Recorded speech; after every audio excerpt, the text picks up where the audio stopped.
Hello friends.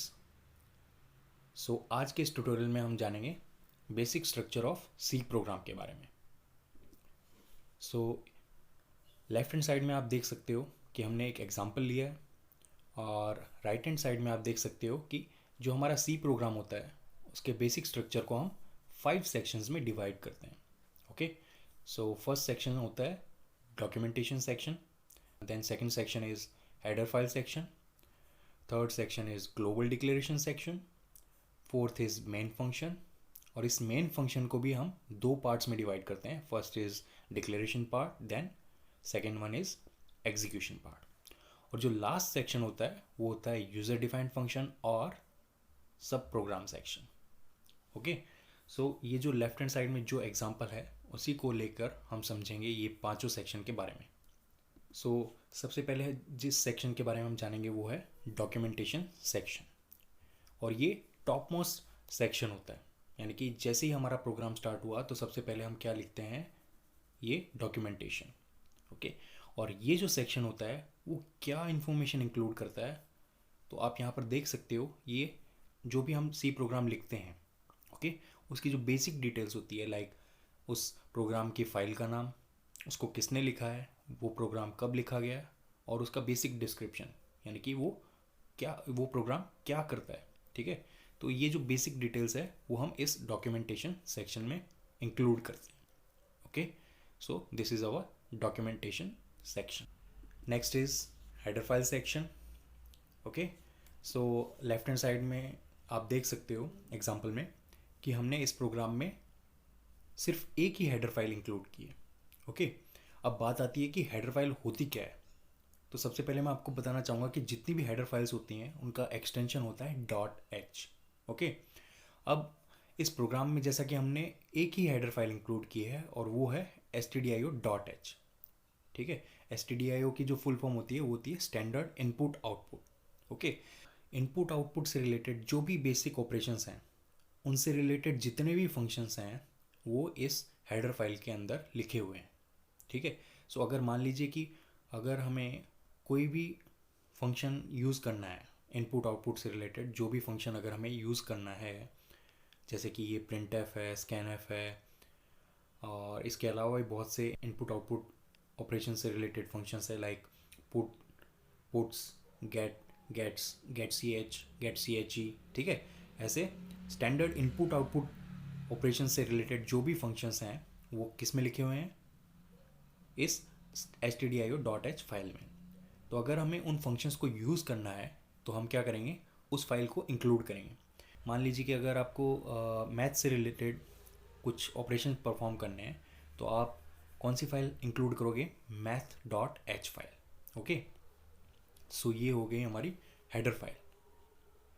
अब इसका जो सिंटेक्स है, इसको इंक्लूड करने का जो सिंटेक्स है वो यहाँ पर गिवन है कि सबसे पहले हम लिखते हैं hash include, then angle bracket open, then header file का नाम with extension that is .h, then जो एंगल ब्रैकेट हमने ओपन किया था वो हम यहाँ पर क्लोज करेंगे। ओके, अगर आप दूसरी बुक्स भी अगर आप रेफ़र करो या फिर इंटरनेट पे आपको इसका दूसरा वर्जन भी मिलेगा जहाँ पर आपको एंगल ब्रैकेट्स की बजाय डबल कोट्स भी मिलेगा।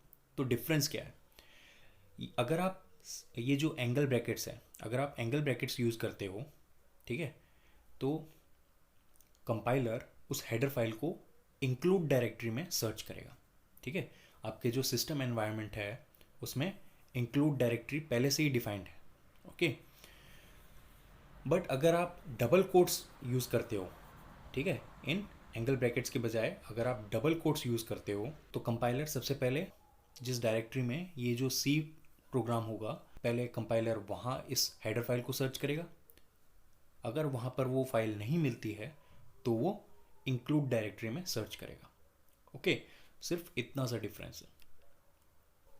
Third is global declaration section.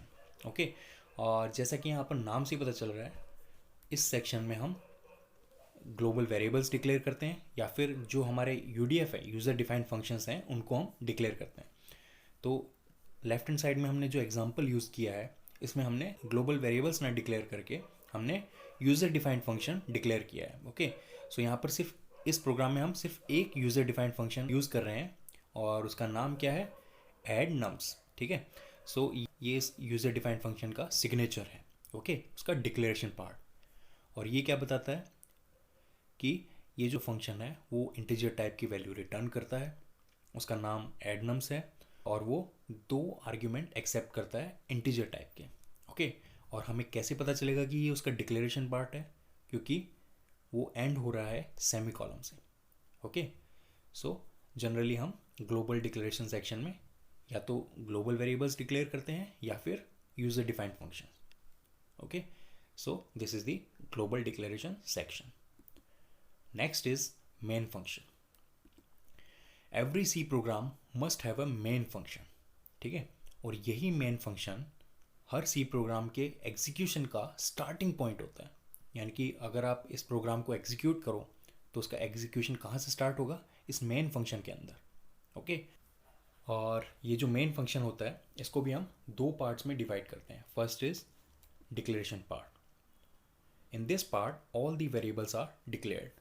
तो इस मेन फंक्शन के अंदर जितने भी वेरिएबल्स हम यूज़ करने वाले होते हैं सबसे पहले हम उनको क्या करते हैं, डिक्लेयर करते हैं, ओके। सो वो आ गया किस में, डिक्लेरेशन पार्ट में।